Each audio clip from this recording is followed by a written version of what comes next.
Good morning, Anne and Ara. Welcome to our weekly chat. We have many things to discuss.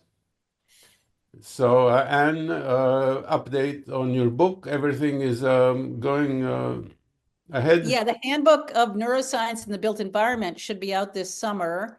It's published by Routledge Handbook of Neuroscience in the Built Environment. It has 51 authors who wrote 31 chapters, all about how to understand neuroscience in the built environment and why neuroscience reframes our understanding of architecture and what people need to see to be at their best. And Nikos wrote a chapter, and Susan McSalmon wrote an introduction, and Michael Mahaffey wrote an introduction. It's really an amazing collection of people internationally. They wanted it to be international, so we have authors from 4 continents. And it's Okay, kind I of have several questions. I sort of know the answers, but I want I want you and to answer them for our audience. When do we expect the ebook to be available? When do we expect the print version roughly to be Well, I available? think a bit roughly any June or July, they both come out at the same time. Oh, And okay. then Routledge explained to us the paperback comes out 18 months later. Ah, yes, because they want to sell the hardback, which is going to be much more expensive I than the had no idea paperback. that was the business model for publishing. Yeah, but ordinary people can buy the ebook, which should not be too expensive, right? Yeah, and the ebook is the only one in full color because also to save expense, Ah, to so save price, they make the paperback and yeah. the hardcover in Oh, black but and white only. that's even better, because the ebook is in color. That's, and it's the cheapest of the three Right. options, right?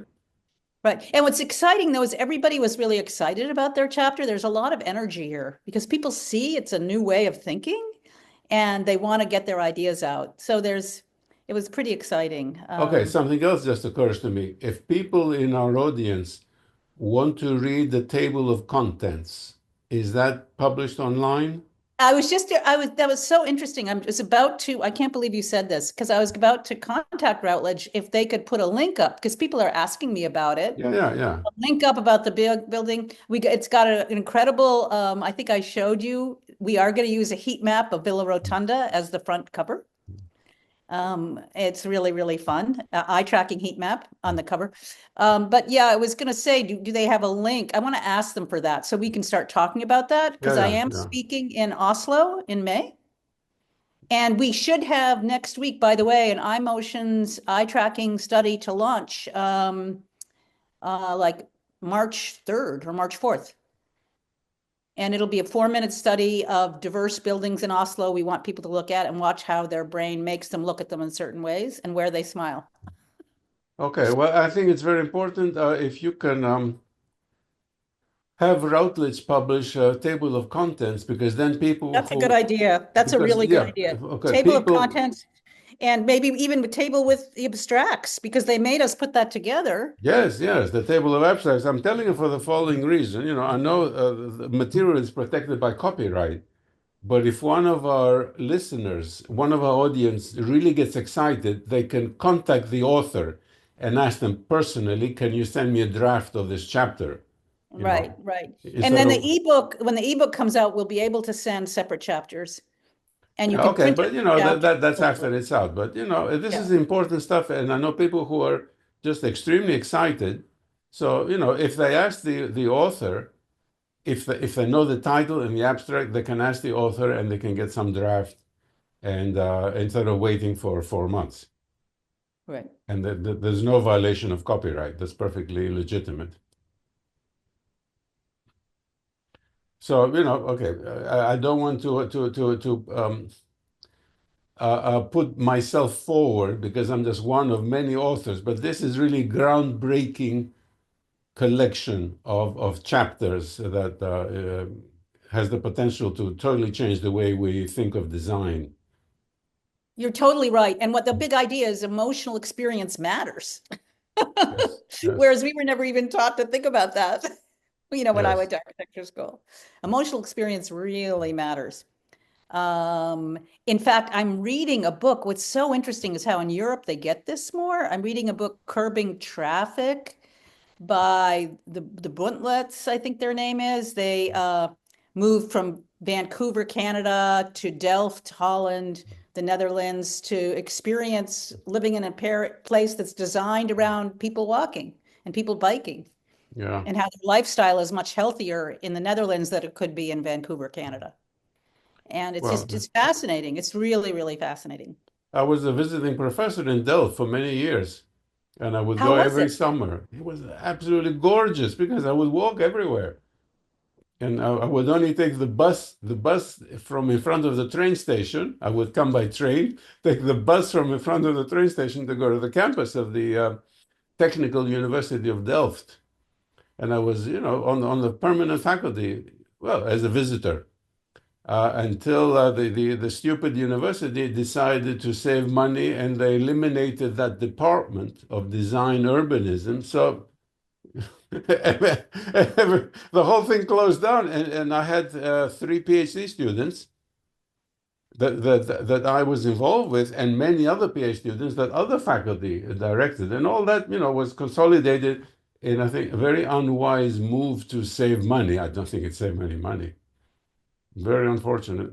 Well, So, we should try to get a talk there at Delft. well, all my old contacts, Professor Paul Dreve died, and yes, and Ina Klassen died. This is years ago. It has Right, changed very, very much.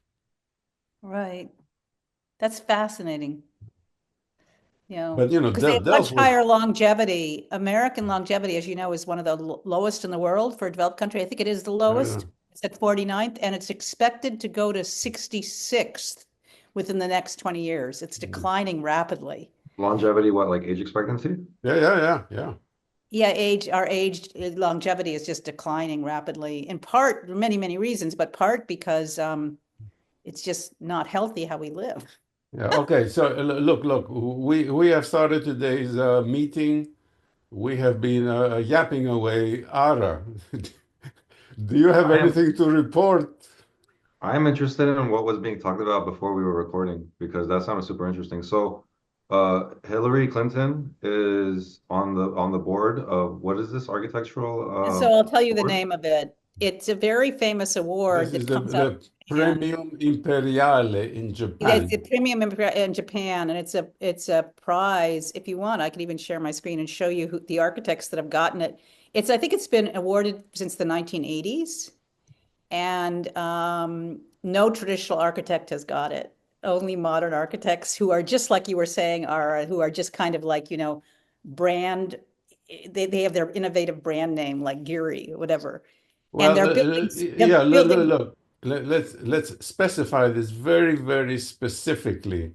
Modernist architects who are star architects who have been chosen by the ruling power elite. Because, there are many other architects, but the same clique of five architects are always chosen for the big prizes. So this is total corruption. Do you guys remember in about 2017, the first time Trump was president, he put out some statement about the style of government buildings. He said they Yes, should be more yes, traditional. yes. And that's back. And then, oh, is it? Yes, And the AIA put out a statement saying we are very against what President Trump is saying about government buildings yes. to be That was a traditional. disgusting knee-jerk reaction by the AIA. So you can disagree or agree with this. I happen to agree with it, and I'm actually involved with it. But the AIA made a fool of themselves by a knee-jerk reaction, just totally opposing any elements of traditional and human-scale architecture. So to me, the AIA disqualified itself for because they don't represent human-scale architecture anymore. Here, can I share my screen? Yes, I have given you permission. Oh yeah, this is wild. So I just learned about this prize and I was just blown away. So can you see it? Premium Yes, Imperiale. exactly, exactly. This is amazing. So it was 1989, it's been awarded. And then look at it, the awards, IMPay. So it also goes for music and film, but let's just look at architecture, right? No, It's no, considered, no, no, no. Look at music. Pierre Boulez, one of the most horrible composers ever. And then Renzo Piano, his work is terrible. Yeah, it is. It is. Frank Gehry, look at it. It's the Starchitects. Yeah, Richard Meyer, yeah, it's yeah, horrible. A yeah, building full of Richard Meyer buildings would yeah, be a dystopia. yeah. Norman Foster, even worse. Rem Koolhaas, forget it. Look at this. Zaha Hadid, her architecture is horrid. It's just, it's like Well, unbelievable. David Chipperfield, I think, it has an interesting combination of because I just saw his name over there. I think his work is no, it's kind of like what do you call it? I feel like it mends the gap between traditional and modern, and it kind of has elements of both a lot of the time. Right. So Okay, we don't want to fight with you, Ara. No, it's just because so I have this taste that's been developed, and I'm just because I still sometimes when I see like everyone, even when I see Renzo Piano's work, it's fascinating to me. It's in a lot of ways marvelous to me. And I mean, even Frank Gehry's like the amount of time they spend figuring out the curves and how to model the curves in CATIA and uh, you it's should see what his building, because I go by his building because it's in, downtown Cambridge, right next to, it's in MIT, it's an MIT building. It makes the street so dystopian. And so he designed the building, and after he designed the building, the city of Cambridge said, oh, by the way, you're gonna have to put car parking underneath. And because the car parking is right next to the river underneath in the basement, it was very expensive to build because you don't want it to flood, right? And so then when you walk down the street, it's on Vassar Street. When you walk down the street, what do you see? Vents for car parking. That's not what you see when you go to Venice. Walking down vents for car parking is horrific. So nobody yeah, hangs out there. It's very, it's and a lot no of understanding of the connectedness. The people go from building to building, no understanding at all. and it seems like a lot of these buildings, a lot of modernist buildings, the vents are kind of an afterthought. Whereas when you look at traditional buildings, like the vents kind of make their way into the design. Like I was Right. looking That's a at really good point. some of Leon Crier's work recently, which I had never really looked at before, but I've been looking at it and I noticed he incorporates the vents into the rhythm that he set up with the columns and the arches. The vents are part of it. But in a That's lot of what you're modernist, supposed postmodernist to buildings, do. never You're have them. supposed to give priority to the pedestrian, to the approach, to the pedestrian circulation and entrance, and everything else is secondary. Instead, everything, is messed up. The modernists and their development from modernism just reverse the order. They reverse the priority. They put the ridiculous stuff first, and Yeah, they and you totally put this ignore the stuff first, and pedestrian it's an experience. afterthought. So what's the highlight? Oh, you're walking by a vent. It has Yeah. whereas traditional architecture acknowledges the human experience from the get-go, modern architecture, it's not there. So Okay, but, it's we have stepped on an important toe, and that's Ara's toe. We're not here to change your taste for architecture, Ara. If by our explanation of things you come to a better understanding, that's fantastic. Yeah, I'm looking at a lot of classical architecture, traditional architecture for the first time, and I'm looking at it very closely. And there are a couple of projects I'm working on my solo end that I'm exploring traditional design methods with. Like when Nir talked about when you have a three-story building, because one of the things I'm doing is a three-story building, and I remember he was talking about when you have three stories, you have a bottom, middle, and a top, and the bottom has a bottom, middle, and a top, and the middle has a bottom, middle, and a top, and the top has a bottom, middle, and a top. And then you do if all stories have columns, the first floor you do Doric, the second floor you do Ionic, the third floor you do Corinthian, and that like fractal. I mean, it's just something that's been in my head, and I'm going to definitely explore. So you guys are all inspiring me. Yeah, okay, But I'm look, still a Ara. fan of the stuff I was a fan of before. I'm just a fan of something new also. No problem. Look, even if you don't put any columns, Nir pointed out something very important. Those three pieces of a three-story building have to give you the feeling that they belong on top of each other. So the size of the window should be smaller as you go up, and they should feel. Now look at Frank Gehry's buildings, particularly the one in Prague. he has the order differently. He has the biggest windows on top, so it looks like it's going to fall down. This is intentional exaggeration the wrong way to give you a feeling of discomfort. This is intentional. Yep. It's all discomforting. And now we can measure it with eye tracking, facial expression. Yeah, that's Exactly. terrible. It's The terrible. windows we get bigger as you go up. That's just like a slap in the face.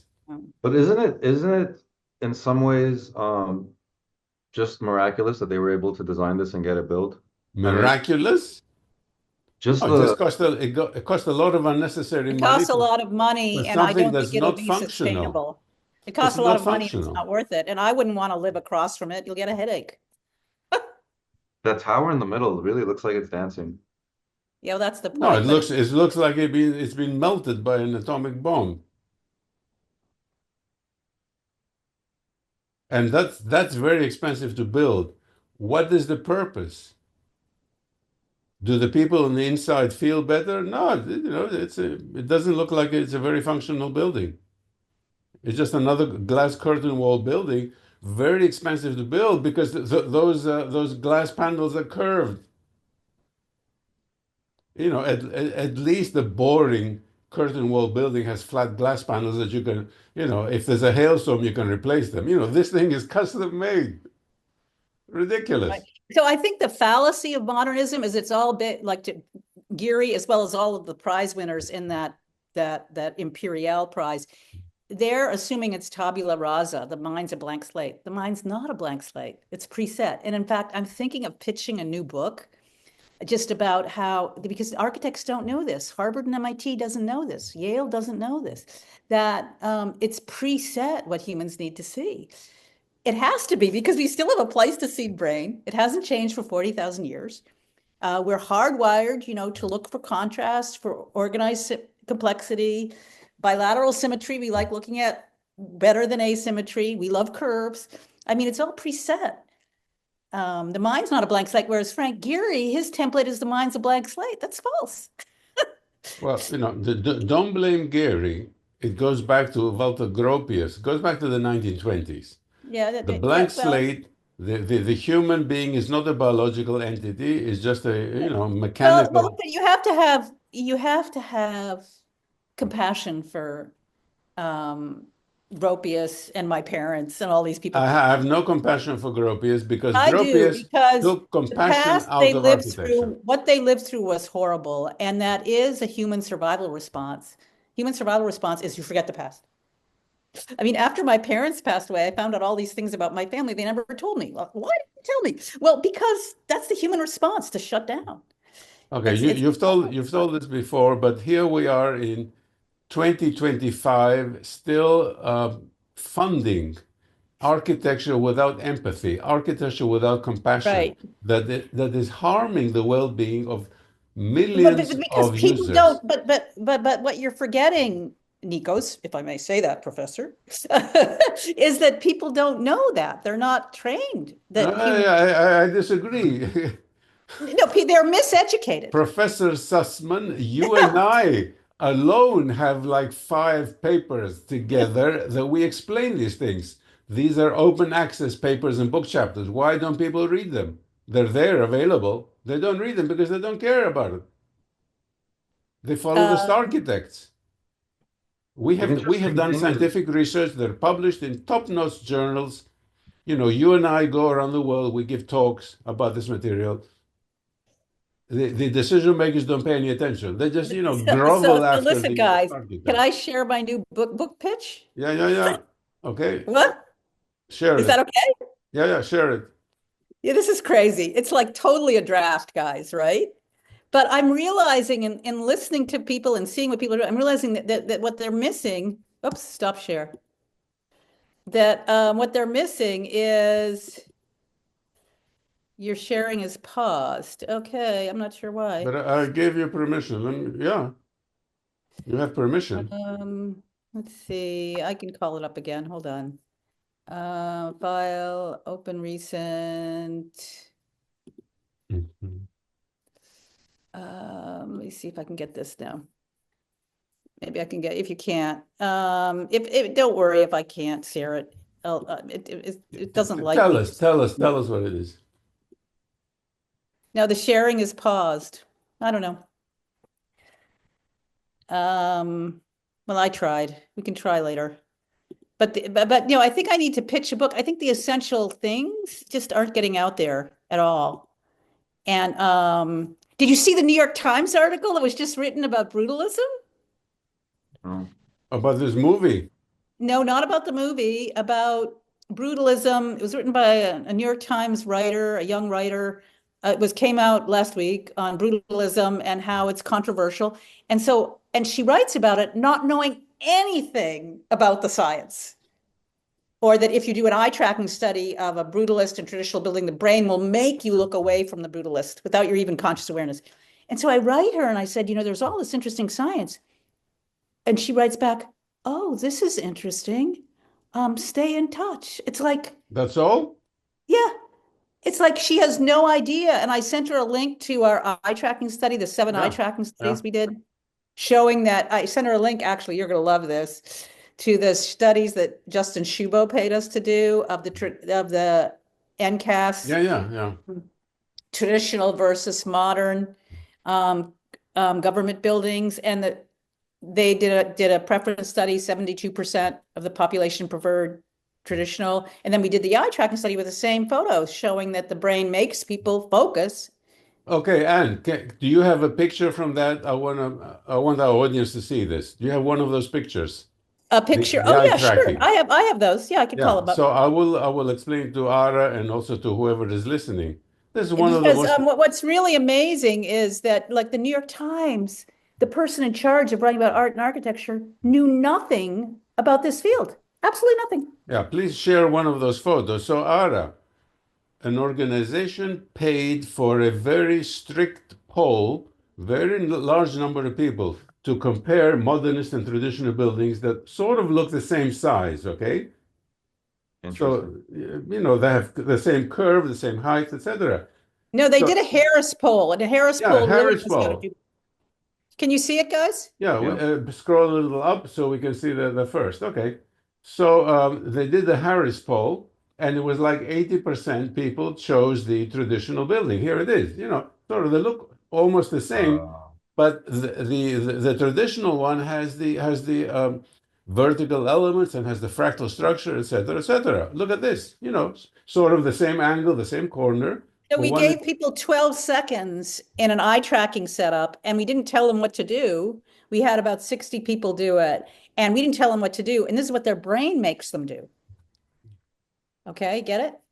Isn't this wild? No, I'm going to explain to the audience that the eye tracking, which is totally unconscious, you cannot control your eyes, totally supported the conscious Harris poll among many, many, many people. So the Harris poll was independent, and then the eye tracking entirely supported the Harris poll. So this is incontrovertible. But then it gets even better because the AI and the biotech is so fast. Now you can do emotional heat maps. This is amazing. Check this out, guys. Let me show you. One moment. We have to welcome Nir, who has joined us. Hello, Nir. Welcome. Hello. Thank you. Sorry for being late. I had a student thing. Thank you. So we're comparing the imposing federal buildings, and I'm saying to Ara that the Harris poll chose 80% of the traditional buildings, and then Anne and also Brandon Rowe did 2 independent studies of eye tracking, and both of them confirmed 80% or 85% preference for the traditional buildings. So on the one hand, we have the Harris poll, which is conscious choosing, and then on the other hand, we have the unconscious eye tracking. 85% preference. Just to correct you here, Professor, it's eye tracking is conscious and unconscious. The first 3 to 5 seconds is unconscious, but this was 12 seconds, so it was conscious and unconscious. Okay, I stand corrected by Professor Sussman, who actually did the eye tracking study. That does not alter the results, however. Look, these are just blatant in front of our eyes. The preference, the eye just goes to the traditional building. So can I throw something in here that if I was playing for the other team, if I was playing for the other team, what I would say?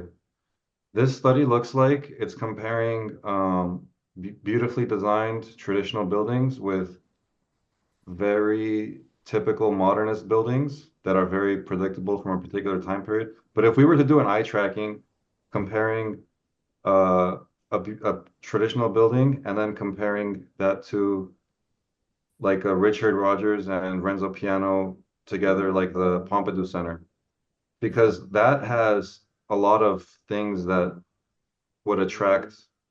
I mean, there's a lot But going on there. The Pompidou Center would be totally avoidant. The brain wouldn't look at it. Completely avoidant architecture, because the brain is hardwired to avoid repetitive parallel lines. We didn't evolve looking at repetitive parallel lines, and they now know it takes more blood flow to process. But I don't think it's And, repetitive. and, Okay, the and the primary thinking is structure. that your brain, your mommy nature wants you to survive, so she immediately makes you, without your conscious awareness, look away from the Pompidou Center. So what they do is the Pompidou Center parts of it they paint in red to grab your attention. Yeah, and it's like they painted this all the systems different colors. Like the mechanical system is painted one color, the electrical Yeah, system and is to, painted to one make it color. more interesting, because the brain, it's an avoidant structure. And the interior is terrible. It's Okay, horrible. look, forget it here. I have an answer for Ara. Ara, you're confusing two things. All the buildings that we showed here, the side-by-side comparison, they're not all minimalist cubes. When you look through the entire set of buildings, some have articulation, but it is not a attractive articulation. So you're confusing minimalism with something like the Pompidou Center and other Right. buildings that are shown in this poll that have some structure there, but the structure is not And again, coherent. your thinking is based on tabula rasa. That's Yeah, false. no, no, no, no. Ara has a point, but you No, but you it's not only hardwired to avoid looking at it and not feel good. I just wanted to point out one way, the tech moves so fast. Now you can do emotional heat maps, which, so this is two rooms that are the same. One, the room originally, the other one, we added art to it. And you can now measure not only where people engage visually, but where they smiled. So this is called an emotional heat map. It shows that people smiled when they were looking at the office here. These were like this is the original office. This is the original office. This is the office where we added an art scene of nature. And then here you see that when you add the biophilic the eye art, tracking, which is the eye tracking, the attention. brain makes you, without your conscious awareness, Yeah, immediately go to the wait, art. wait, stop, Anne. So this Yeah. is the eye tracking. It pulls the eye. But then we have additional information now from new software that tells you, are you happy to look to the right? And that's what Anne Right. is telling you. Look at that. The pink means that you're smiling. You're happy to look at that. It's not You're, just attracting your attention because it's something it's not strange. just attracting your attention, it now tells the additional, it uses the facial expression analysis. Anyway, Nir, welcome.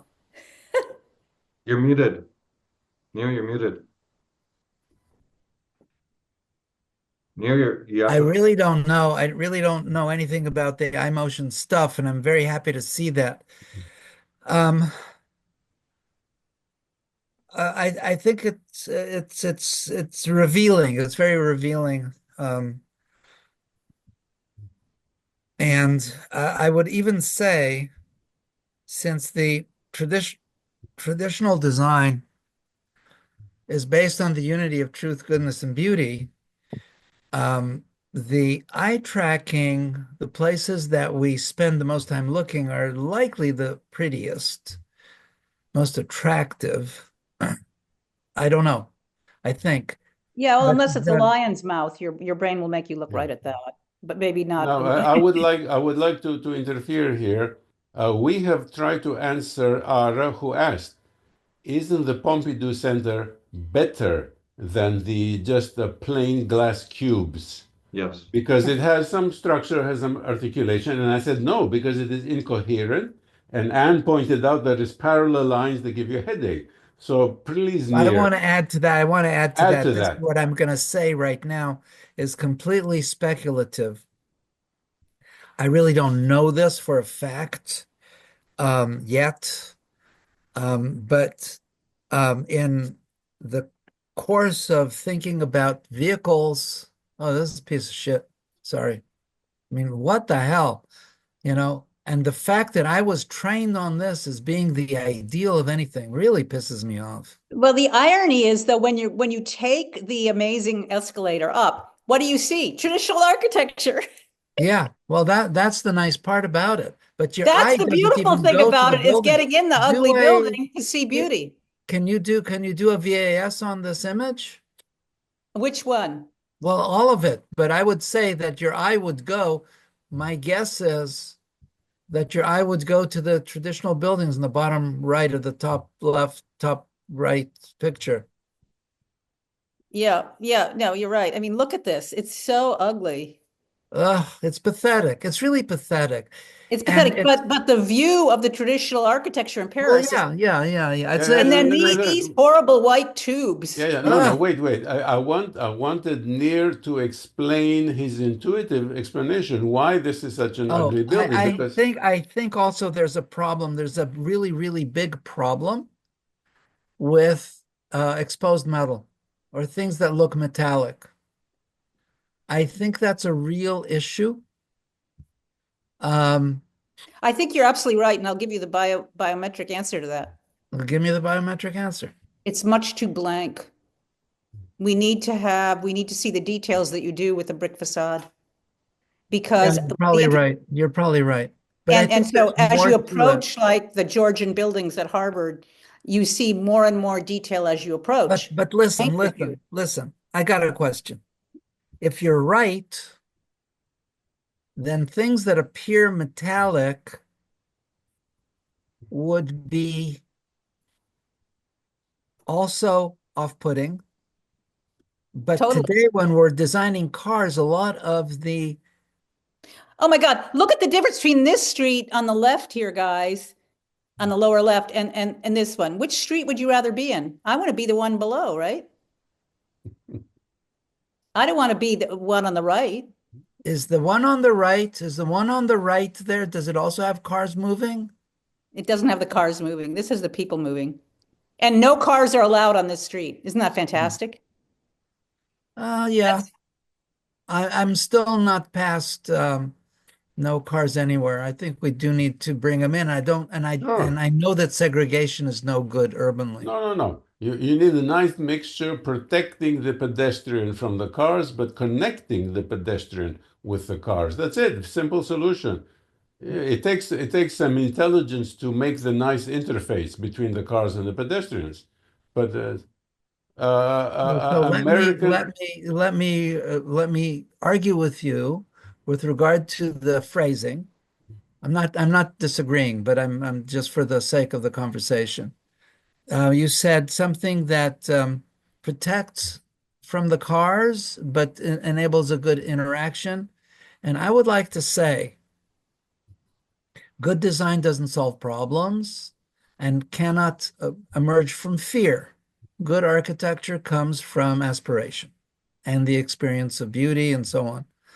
So I would agree with your second one is a nice interaction with cars. Nice interaction with cars thereby means that they move very slowly, no more than 15 miles an hour through a street, maximum 20, and that you don't actually see any parked cars.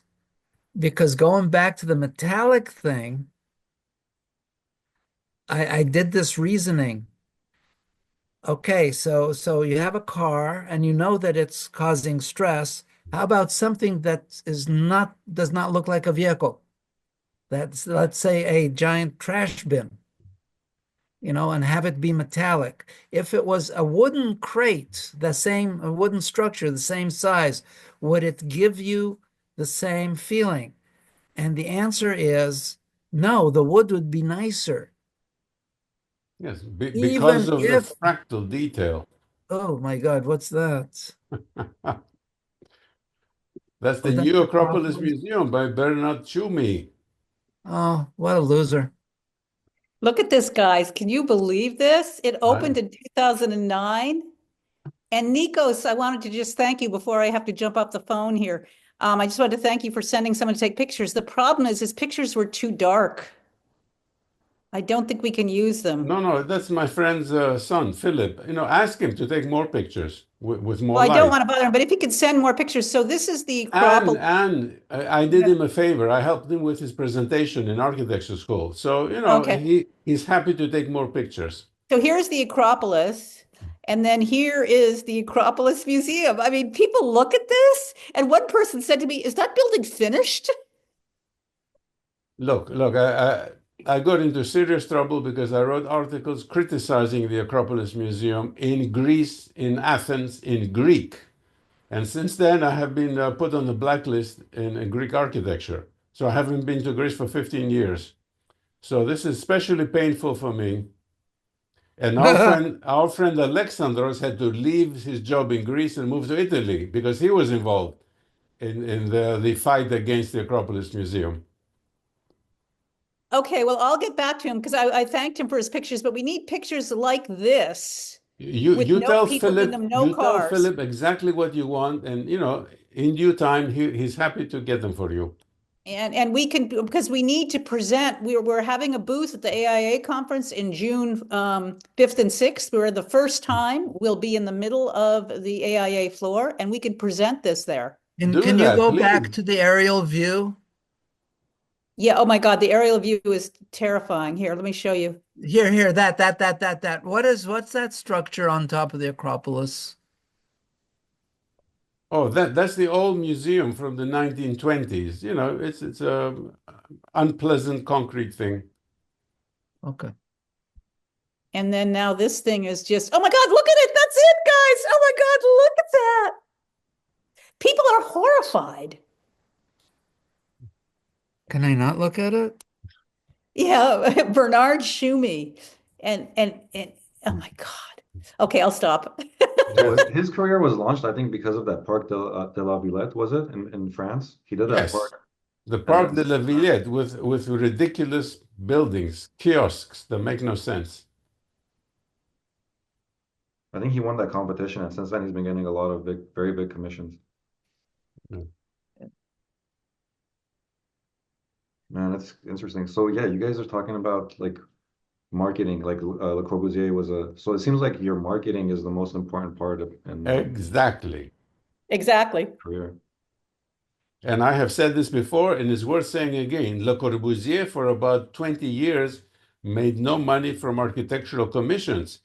He ran an advertising magazine. He was a pioneer of advertising. So he developed marketing in the 1920s. So it was all about marketing. And then he marketed himself through the magazine. I I wonder if these people studied the architects like from even the 1400s that we're talking about the human experience and proportion and mathematics and like Alberti and The old others. people did. So I wonder if they studied it and rejected it or they just never even looked at it. No. They studied it and applied it until Gropius in the 1920s, totally rejecting everything that came before, rejecting precedent, rejecting inherited knowledge, rejecting the humanity of the human being. This is the horrible crime of modernism. You know, it's really somehow also tied into World War I in ways that I can't quite fathom. On the effect side, it's obvious that modernist stuff is brutalist, looks like bunkers, that that you've got all kinds of weird stuff that people with PTSD, it's as if it's a PTSD discipline.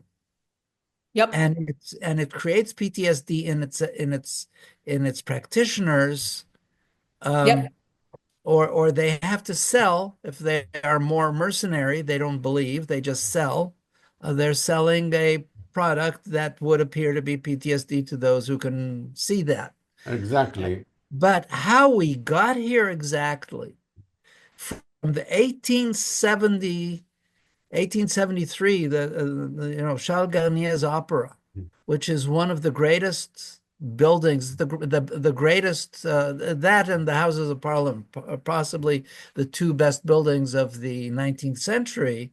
How did we get to this real dumping of everything? Well, Because it's how the uh, brain works. It's hurt people hurt other people, first of all. You got to know that. And then also there was a rush to embrace plastics, to drive cars without seatbelts and leaded gas. And oh, to take the wheat germ out of bread. We're going to do that. We're going to make it modern so women can buy it pre-sliced and they don't have to bake bread anymore at home. It was all rush to be modernism, rush to be modern. And my gosh, you know, it was just this. I think you have to understand how humans beings work. That when Gropius would say to his students at Harvard, "Forget the past, start from zero," we were doing that in everything. It was And better that's to how we try have the to. current situation. Yeah, no, it's I want to state publicly that Anne is the pioneer for zeroing on the trauma, the PTSD architecture, starting from the trauma and then imposed on the rest of the world that was innocent, you know, imposed on people in China and India and New Zealand, Yes, PTSD yeah, architecture. yeah. and then in Greece they're using it because why are they insisting on doing the Tschumi building? They want to look modern, not So knowing actually. instead of Anne getting the Premio Imperiale in Japan, some jerk got it. Okay. A lot of bold statements made, a lot of polarizing statements made, especially in architecture. People are of one camp or another, but it's so healthy to have these conversations because I'm getting a different side to architecture than the architectural story that was given to me. So yeah, I think it's super healthy. Thank you for watching. You made it this far, might as well be subscribed. My YouTube stats tell me most of you are not subscribed, so hit that subscribe button. A lot of content on the way, a lot of shorts, a lot of long format videos, a lot more conversations like these. We do these weekly. Peace, love, positivity. Take care.